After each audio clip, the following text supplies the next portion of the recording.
Good morning, everybody. Welcome to Friday. Friday is never a bad thing, right? Friday is the lead up into a break that I think, a lot of people could use. We've had a really great run up.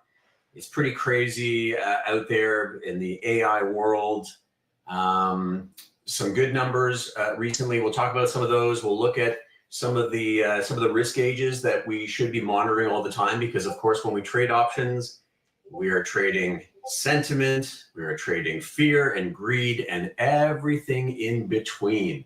So the better we understand sentiment, the VIX, which is that risk gauge that we often talk about, and the better we'll be able to react to what perhaps people are doing, how people are feeling, right? Because economies change, the leaders change. Look at, in the 70s, it was manufacturing, and it was just the kind of very, very beginning of computers. And, these days the economy is largely digitally based. And so the world changes, the companies that are important change. But what doesn't change over time? Investor sentiment. People feel we don't move as quickly as AI does, right? We just don't.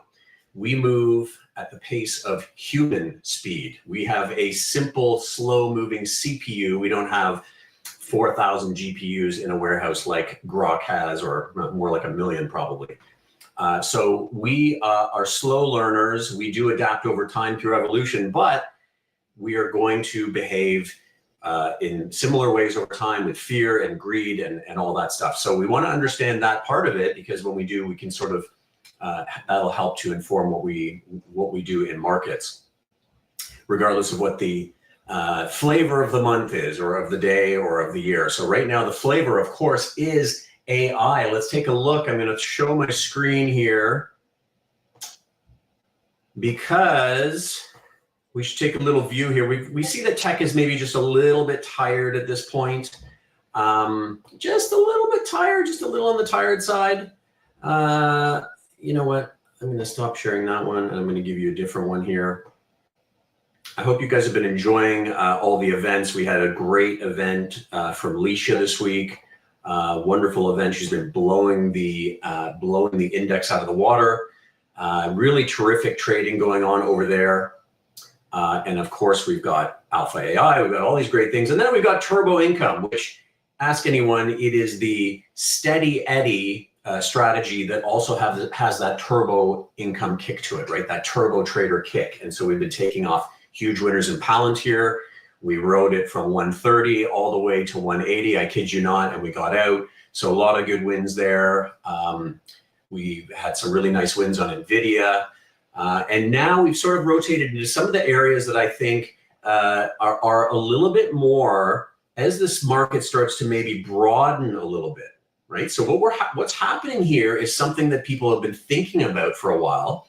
In the fall, early in the year, there's been this sort of false start-stop to small caps, for example. So why do small caps do better when rates come down? Well, a lot of them aren't really money-making companies, and many of them are kind of real-world companies. And what I mean by that is, the hyperscalers, the Metas and the Microsofts, they don't care where interest rates are. They're not borrowing money to keep their businesses afloat. In fact, they like it when interest rates are high, because they can make more money on their deposits, on various kind of money market type instruments that they have, and debt that they issue. So they're like, okay, great, 4, 5, 6%, bring it on. The rest of the world uses debt. It finances things, and the Russell, so small, medium type enterprises and companies, are much more reliant on interest rates. So as we see rate cuts coming, and so we've got a number of inflation metrics that we're watching this week, next week. We've got jobs data that's very important. So even though there's a much higher chance of a September rate cut at this point, it's not guaranteed, I would say. I'd say, for me, it's pretty much 95%, but it's not guaranteed, and certainly a 50 basis point cut may not necessarily happen. So let's take a look at how this broadening can play out. So right here, let's take these are some of the charts here. And I love to look at these ratio charts, right? These are very, very important relationships that I think you have to monitor, because when you're a trader or an investor, you really want to have an idea of those different time frames. So you may be focusing on today's action. You may be focusing in on what's going on perhaps in over a few days, maybe a swing trade over a couple of weeks. But all of that is probably informed in large part by larger trends. And so you really want to know. So if there's a very big secular AI theme, yes, it can come down, and we're going to see some spectacular pullbacks at some point, probably 30, 40%. But I think that is from a narrative standpoint, I think that is a horse out of the barn. So just because Palantir pulls back 30, 40% doesn't mean that story is done. Just because Snowflake pulls back doesn't mean it's done. Look at the numbers, look at the earnings, look at where these secular strong trends are, and that will allow you to kind of always have that background of where things are. And that's some of the stuff that we do in Turbo Income. When we go through our filters, our very extensive filtering process to look for those trades that make sense either for income or turbos, which we've been killing it on this year. So the way that works is income is kind of your steady eddy. Let's make a lot of those trades return maybe 15, 18, 23, sometimes even a little bit above 30% on that income trade. That's pretty good for 45 or 50 days of work, maybe 35 days of work. But when we really start to see something very interesting developing, which my MTI indicator, which you get with the program, is going to sort of help you to understand where do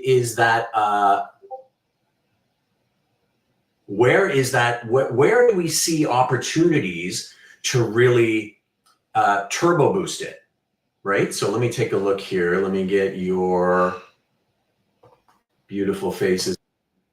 Let's take a look. Option Pit Live.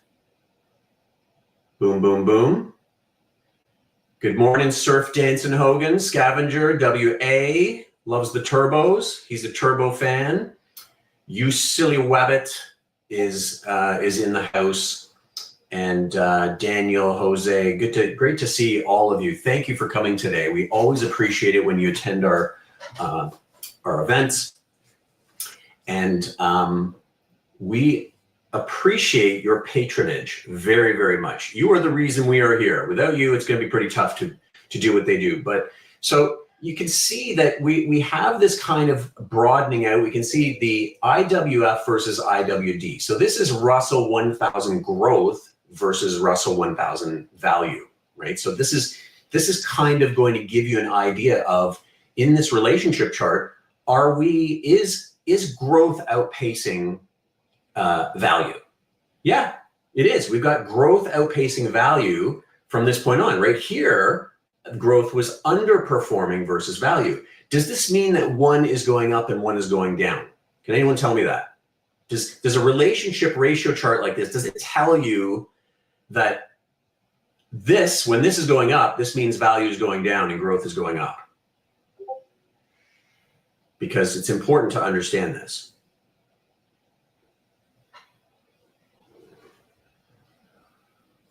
Okay. This means no, exactly, WA. This means that growth is outperforming value. So it could mean that value is going down and growth is going up, but what it really means is that growth is outperforming value. And what does that tell you? Well, it means that when you look at a larger trend, I mean, I can look at an individual stock and it might be dancing to its own tune for whatever reason.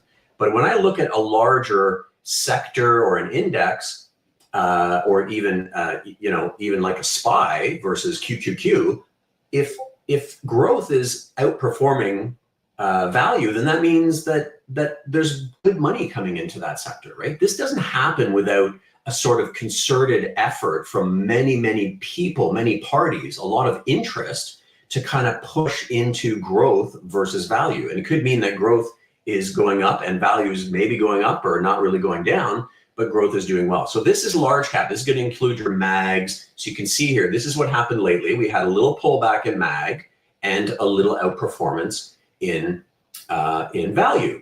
And that's kind of the end of this trend. So look at this trend here. You can absolutely chart these. This is a wonderful way to kind of see what's going on out there. Look at this 20-day moving average moving above the 50-day, right? In here, there's nothing to get excited about. Growth is not doing well. This is where growth is under pressure. You may be trying to pick a bottom in here, which can get you stinky fingers. Pick a bottom. You may be selling puts, cash secured puts, maybe doing whatever. But really, this is not telling you that growth is in a good, happy place. Right here, it pops above here for more than a few days. You've got your 20-day moving average starting to level off. It dips down again, which gives us a bit of pause. But at this point, it's above where it was, say, a week and a half ago. That I like. I like to see the 20-day moving average a little bit above where it was, say, 8 days ago.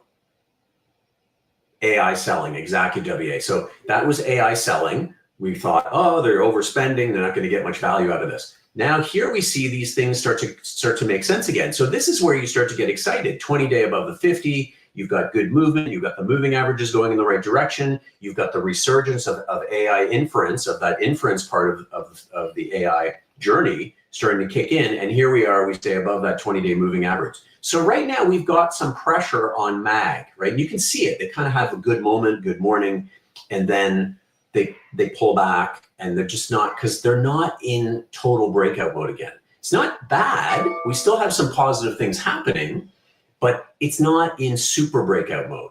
So what that means is we kind of have to see MAG, for you to get really excited about MAG 7 stocks again in big cap tech, you kind of want to see this back up in here. So you can try to pick some bottoms and names that you like. Like I think you can buy a few things like NVIDIA and things like that. I think are longer term going to go up, but this is where you want to be careful. You maybe want to focus on some other things. Now, this is actually kind of a slightly more drilled down. That's a Bollinger Band, Andrew. That was a Bollinger Band. Yeah, that's a 220 Bollinger Band. So I guess the 20-day. It's based on the 20-day moving average, which is right in the middle here. So that's why I like it. It gives me the middle of the band, which is the 20-day, which is important to me. Sometimes I like to throw on the 9 exponential as well to give me just a little extra insight. If I'm a short-term trader, very short-term, I want to have that 9 on there as well. Now in income trades and turbo trades, income, you're a bit more sort of 40 to 60 days is when you sort of put a position on in terms of that expiry, because that's going to be where you're going to start to enter that nice decay area. Oh, I'm like, there we go. I'm behind the microphone. That's where you're going to get into that nice favorable decay area, which is that the theta, right? You want theta to work for you, and you want a little bit of vega too, which is going to be option pricing just compressing, right? The VIX going from 17 to 15. That's going to give you a little boost, and we call that Greek vega. So we don't have to get into all the Greeks here, but basically we want to focus on different kinds of things. But I'll say, if you're very short term, throw that 9 EMA on top of your 20 SMA and your 50 SMA, and you're going to have something to watch that is going to give you a little bit of value over time. So this is interesting. This is a version. So this is going to be more mid cap. So what this does is it's growth versus value, right? You call that Greek vega. We've got our Greeks. It's a big Greek party when you trade options. You have all the Greeks kind of hanging out and saying Opa, and you want them to interact correctly, right? So that's one of the things that you learn in a place like Option Pit that you're not going to see anywhere else, not many places, is you want to align your Greeks. Andrew's really big on that. Let's say I do a broken wing butterfly. What am I doing? I'm long delta, I'm short vega right where at my target price, and then I've got theta kicking in. You've got, I know, Vicky, you're giving me the old Greek, what is it? It's believed to have been adopted. I know, we just call it one of the Greeks. We've adopted it as one of the Greeks. So you want to kind of have those Greeks working well together. If you don't, somebody gets into a fight, right? If your Greeks don't work well together, they get into a fight, they disagree on things, and your position doesn't act the way you thought it would, right? It's not going to be cooperative when the Greeks get drunk and fight with each other. Okay, so we want our Greeks to get along. So here we are. This is mid cap. So why is this important? Well, this is this drops out all the mags. So here are your mags, they're gone. They're gone. This is mid cap. This is the real world, right? Remember when I talked about the real world versus the pretend world? This is more of the real world where we knock out those big ones. And you can see that mag has really outperformed over value on the big cap side of things, right? It's blowing everything else out of the water. But here we can see that if we look at value, growth versus value, we really haven't done that much. We came out of that big sell-off, but we've sort of been going sideways since, I don't know, mid-May. Now we're seeing growth just kind of push up a little bit here. So what you may see here is like maybe some of the more, the big ones have had a good run. Maybe people will push into a little bit of more value growth if there's such a thing. And so you continue to have this little battle here. We kind of poked down below this, which was I think an unhealthy sign, because this is real world growth starting to underperform. That's difficult for growth in general, right? If real world isn't doing well, then real world growth isn't doing well, then maybe growth is going to struggle a bit. But here it is coming back. So we're really from a standpoint of like a balance between, yeah, that's right, Utah, Steve. It's all Greek to me. I do speak Greek, but only in options terms. And so here we are. This is kind of interesting. Now we've got Ethereum. I think that's where I've been doing some trading as well. I've been focusing really on Ethereum because look at the Ethereum performance versus IBIT. Very, very big difference here, right? You can see this and look at where it's come from. So I think, personally, I think we kind of maybe can pull back a little bit because crypto is just a risk asset like anything else, as far as I can see. And so maybe we pull back a little bit, and it might be an interesting time to buy. If we get back above this line, we could be back in sort of Ethereum taking the baton, right? Because Ethereum is really the utility coin. Because IBIT, which is what I trade for Bitcoin is just a store of wealth. It's digital gold. It's all that stuff. It has no real use in a sense at this point. So that's going to be kind of cool if we see Ethereum continue. I think it's because there's actually a big use case for it. We can see the SPY pulling back. We haven't seen one of these in a while. 470 on the SPY. Meta down $12. Tesla down 7. That's its own little thing. You can't really read too much into that. Soxel down, right? I've had some plays on Soxel. Snow down $6 or $7. I think that one's interesting. The snow report yesterday was very interesting to me. I think that's one you should watch because it is a more value version of Palantir, and the numbers were really good. So I think the story continues to be strong, which is, do you guys remember that 95% paper that came out the other day? MIT said 95% of companies aren't figuring out AI to create value.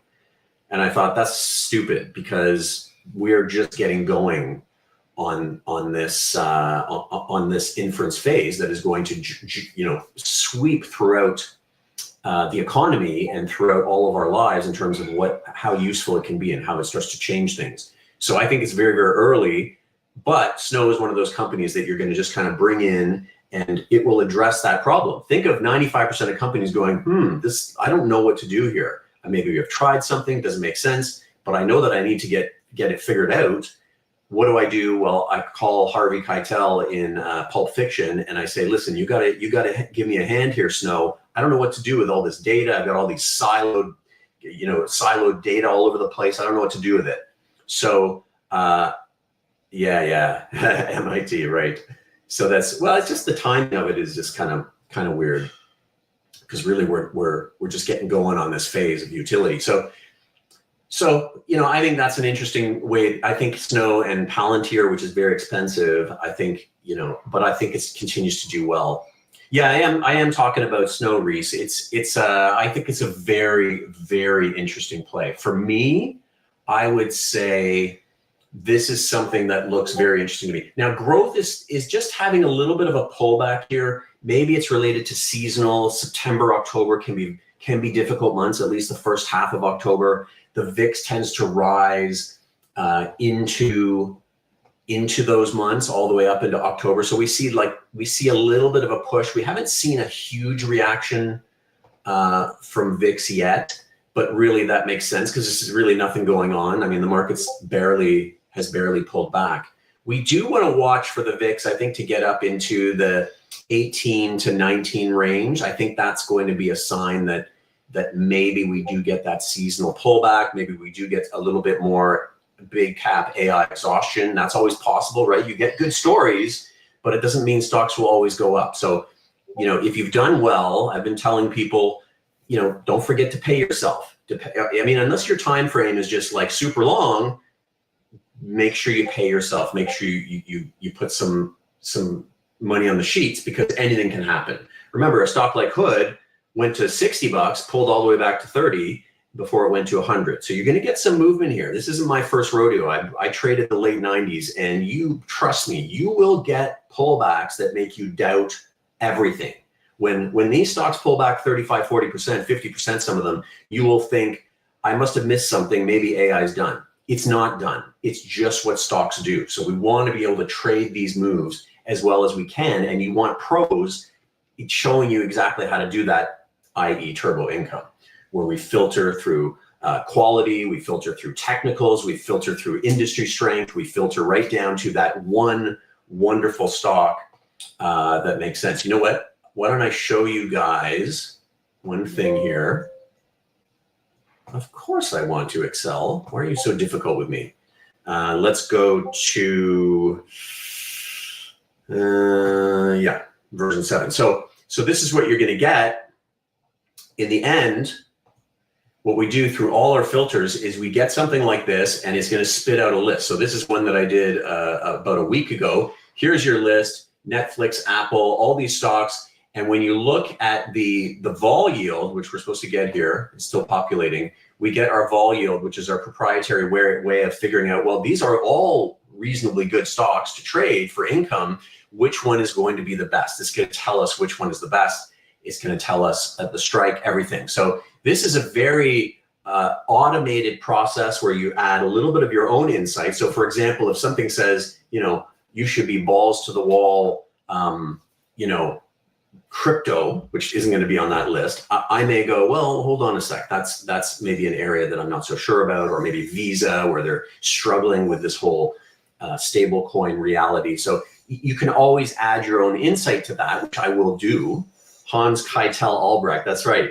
Yeah, you know what? I think Baba's a really interesting play here, WA. I think this is cheap.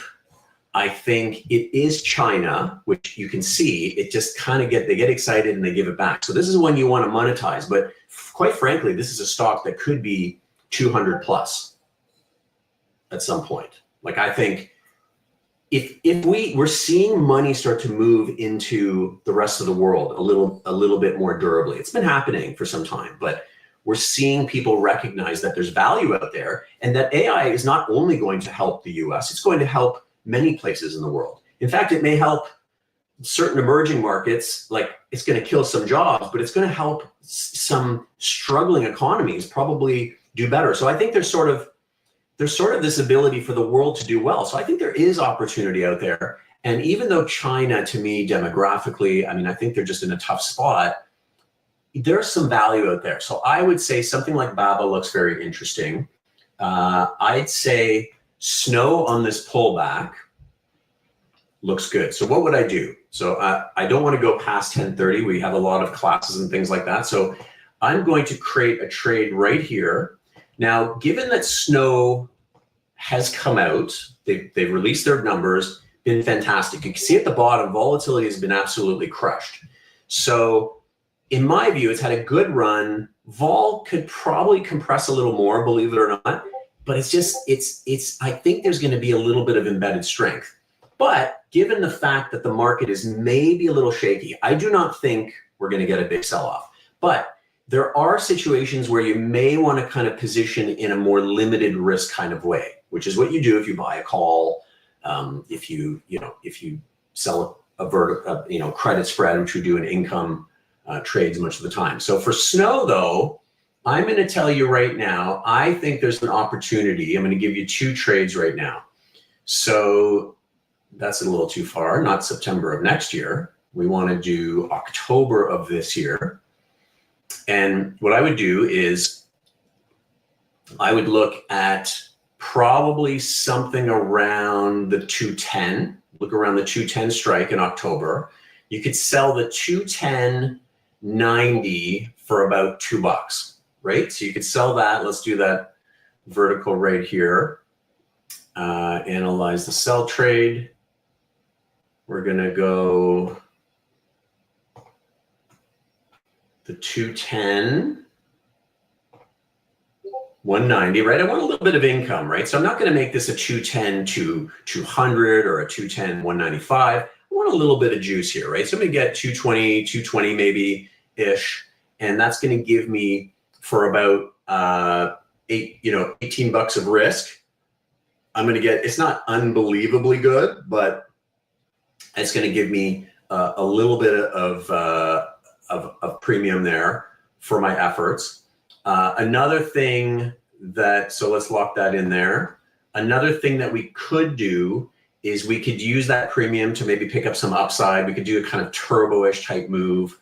But for me right now, just given this backdrop of just a little bit of tech exhaustion, I think what I'm going to do is I'm going to do a broken wing butterfly. So I'm going to pick like a, let's do an unbalanced butterfly. Actually, you know what? We won't make it unbalanced.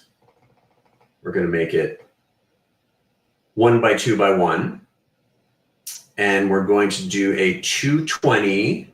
No, we're going to make it a 240. So we're going to buy the 240. We're going to sell. Normally I like to look for kind of a 40-ish delta. That's maybe just slightly aggressive on that, but we'll do the 240 just because I do like the stock. And then we're going to buy the 265 or sell the 265. So buy the 240, sell the 265. And then we're going to buy the 275. Did I do that right? Oh, no, I didn't.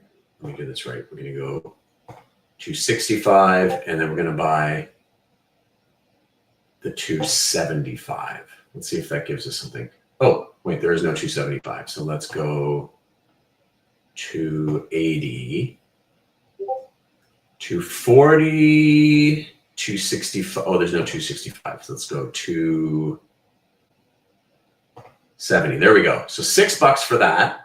So on a one lot, you're going to spend about $684 on something like that. And it's going to give you this kind of profile, right? So this is where I'm going to show you just quickly. We've only got 1 minute left, but I think there's, too many jargons. My brain's in malfunction. Yeah, I don't think anyone of us can get those prices. Okay, so the 240, 270, 280. So look at how we broke the upper wing. And so now we have that unlimited upside. When we break that upper wing is when we don't have these equidistant. So 240, 270, to make this a normal fly, this would be a 300. We're going to bring that in. We're going to take some of the risk and bring it into the front end. So it's going to cost us about, let's say, $7. And what happens is we're long delta, right? So we're going to make money. We don't have super high conviction. If you had super high conviction, you could just buy some calls. They're getting cheap, maybe some further out of the money ones, which I've been doing in some of my programs. So we go up here, we're going to get that positive delta. We're going to probably see volatility get crushed a little bit. So right at your target, you're actually starting to get short Vega. So it starts off positive Vega, but you get short Vega right where you want this stock to go, and that's going to help you as well. So you're probably going to make even a little bit more money as you get up into the 260 to 280 range. You probably do a little better. So I think that's kind of an interesting play there. We'll mark that. And then also, just for a plain old trade, I think you could buy the 250 at 665. I think that's a very reasonable play. One of those is going to cost you $665, and you are in business for the snow bounce, right? Yes, it's how to run, but I think these guys are going to be killing it. Okay, folks, so there's a few different trades for a few different ideas for you. Check out Turbo Income. This is, we are doing awesome stuff. And Christian will put it in here somewhere in a moment, or I'll put it in here in a moment as well. So enjoy your day, enjoy the other shows. Don't miss anything we put out, and we shall see you next week. Take care, everyone. I'll drop this into the link, actually. I'll drop this into the chat.